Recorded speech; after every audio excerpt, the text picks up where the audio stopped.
Welcome to a new video on AlHuTV. Today for you, the MOVA ViAX250. A super interesting model actually for somewhat smaller gardens, 250 square meters, although that's not really that small. Because if you have a property with about 800 or 900 square meters, with a house on it and some paved areas, you actually don't have that much lawn area. I myself had a property of this size, and I have to say that this one here actually covered everything. So yeah, it's really not that small. Well, it is small. You could say it's for small to medium-sized gardens. There's also a ViAX350 version, which is a bit bigger. The algorithm performance was probably a bit stronger there. I can't really tell the difference, like 100%. But nonetheless, this model here, the ViAX250, I was able to test it. I just took a look at the whole thing here. We're in a price range of about 500 euros here. So that means you basically already have the perfect smart garden system here. And I really have to say for a start, it's very decent, you have to admit. So I've really tested one thing or another here, and you'll find out all about it in my video.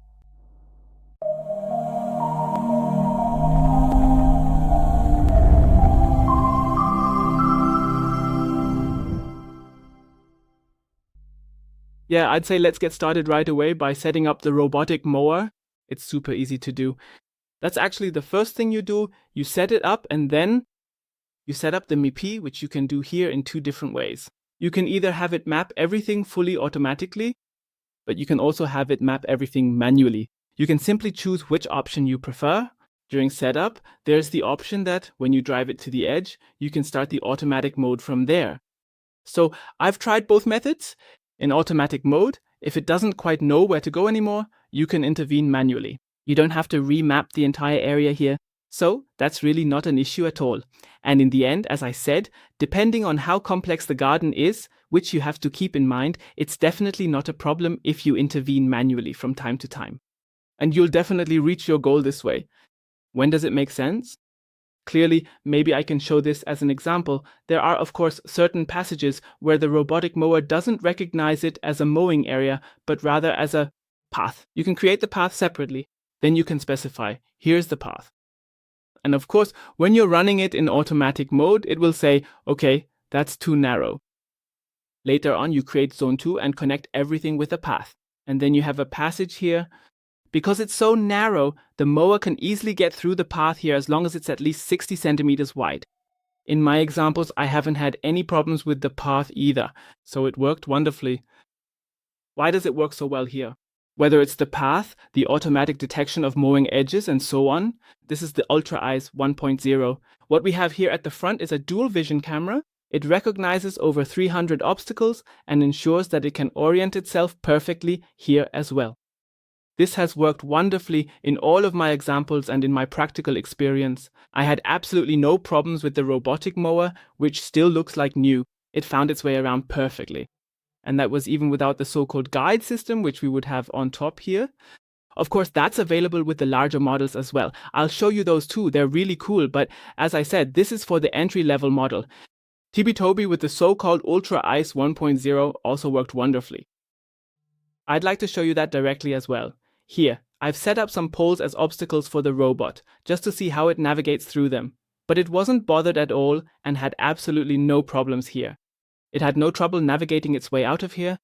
So the detection here, whether it's the poles or even my trampoline, in my garden, it had no trouble recognizing the obstacles, driving around them, or mowing around them. That was absolutely no issue at all. And of course, what it should also be able to recognize is my stuffed hedgehog here. I put it down here, and again, there was absolutely no problem.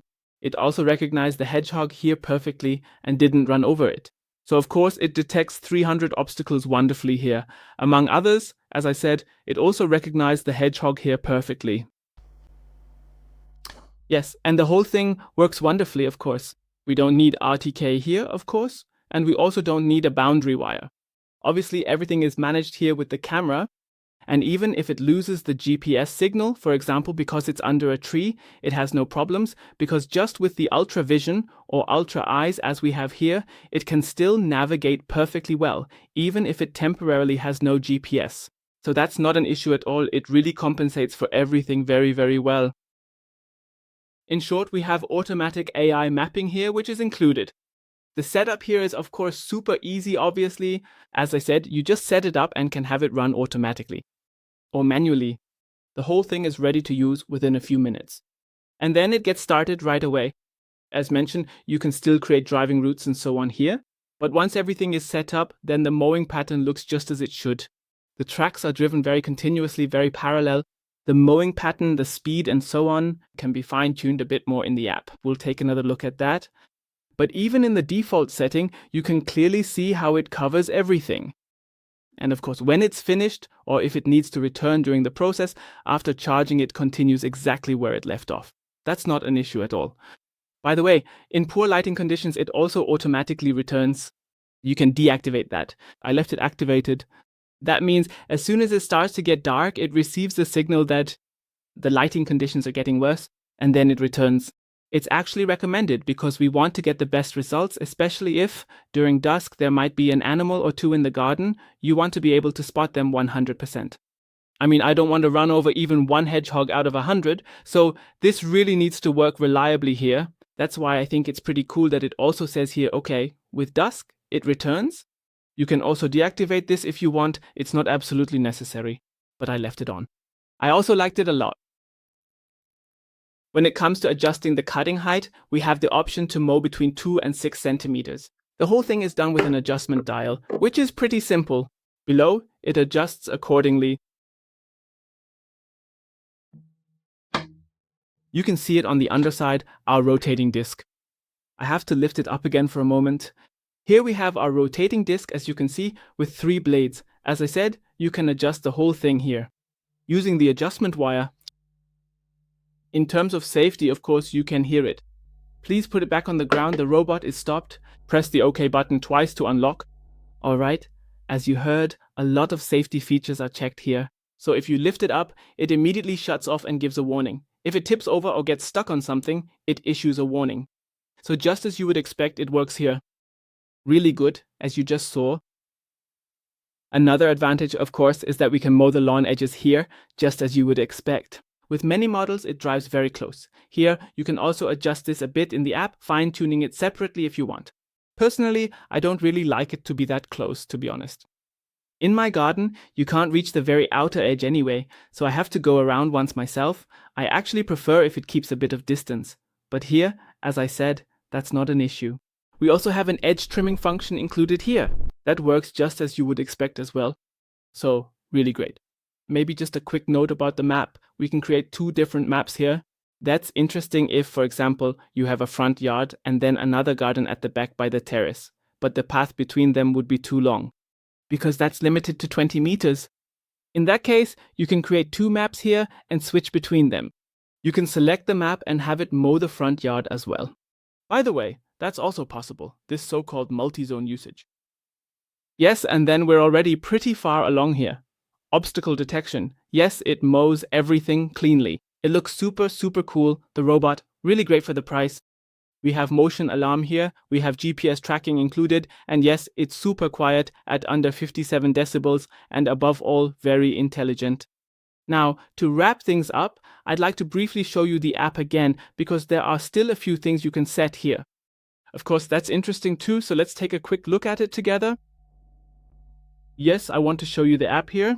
I already showed it to you earlier. With the app I showed you earlier, of course, every path and so on is still there. I showed you that there. I created the whole thing here again because I tested it once automatically and once manually. That's why, as I said, I left out the path here for the mowing recordings. But nevertheless, we can still see here 2 zones that I created and what I really like about it. As you can see while testing here and there, of course, I noticed one thing or another. Now he wants to show me the log, so I also saw a few things here. It shows here that it detected an obstacle at this point. Of course, I tested quite a bit here, which is why there are also obstacles. But nevertheless, it displays that very nicely. And then here we have our 2 zones. Of course, as I showed you earlier, I can also display the path here. Otherwise, it's actually quite simple here. As I said, I set the mowing height directly here on the robot. In the end, it can be adjusted manually here. We also have the option to edit the app again here. That's also possible. So what I really like, and that's why I want to show it to you again very briefly, is this. We can separate the zones afterwards, even after the fact. and we can also merge the zones again. That's actually not so typical. We can also create formulas here, but especially the zone here. And we can also create exclusion zones. So the whole thing is really coolly done. And the exclusion zone, I also find that super interesting because you can actually create it here as a path as well. So if I have an edge here, I could say along the edge, hey, I want to draw a complete line through here. Maybe that's a drop off or something like that. I want to have that as an exclusion zone. Not just as a rectangular zone or a circle, but really as a continuous path. So that's pretty cool. I really have to say that. That is really well thought out here, honestly. Let's go back to the app for a moment. So as I said, that's really cool. Of course, what we can also do here is go into the settings, and then we can already see that we have a very general mode here. Here we can deactivate or activate the automatic edge mowing again. As I said, there are quite a few things we can still adjust here. For example, how far it should drive over the edge if we have that enabled. And of course, we also have a certain edge cut here. Completely. But the property also has to be suitable for that. So all of this is possible here. We can adjust everything here just the way we want. That's also possible. We can set everything up here. We can say, for example, this is zone 1.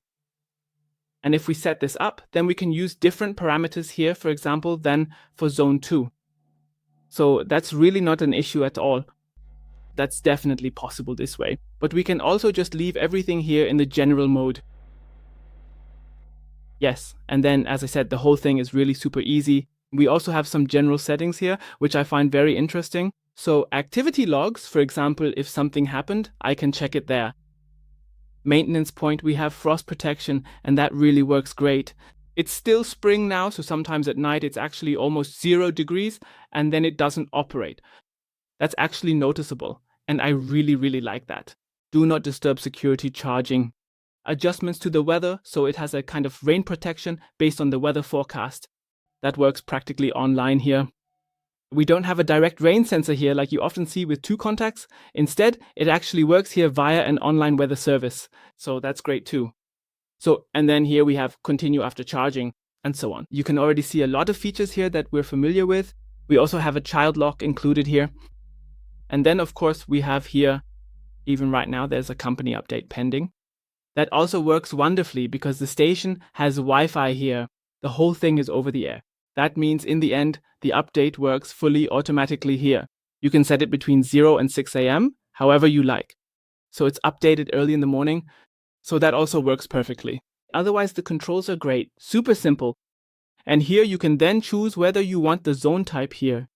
So, for example, if you want to set the boundary, just mow the edge. Zone 1 and 2, I can say here, I want zone 1. Mow, or then both zones, or first the first, then the second. You can set all that here. You can also start it at a specific spot, and of course, if you really want to, you can control everything manually here as well. So that's also possible here. And I don't want to make it any more complicated than it is, because that's just how simple this robotic mower is. And here, as I said, if you want to get started, I would definitely recommend a product like this one from MOVA. And it really is a cool device. And I have to say, there was nothing to complain about here. Even with slopes, like in my case, I didn't have any problems at all. It handled the incline wonderfully. So, if anyone has a slope, up to a 40% incline is possible here. So, that worked out really well too. Honestly, there's nothing to criticize. And also for my garden, as I said, it's great for small gardens, but I would also say it's suitable for medium-sized ones too.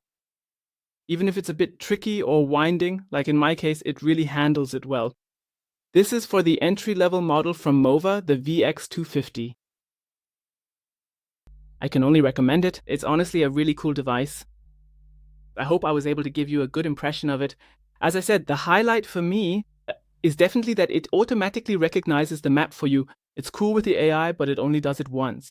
For me, one of the real highlights personally is that when creating the map, I can actually edit the zones afterwards without having to create the map again. And that's something I don't get to do very often.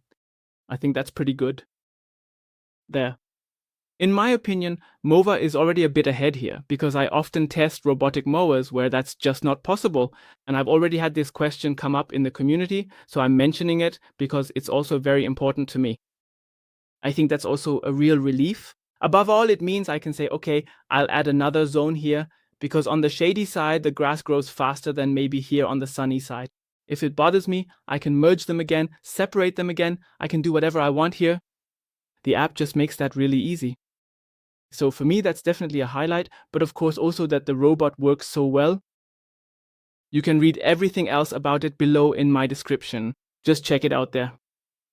The whole thing is linked here.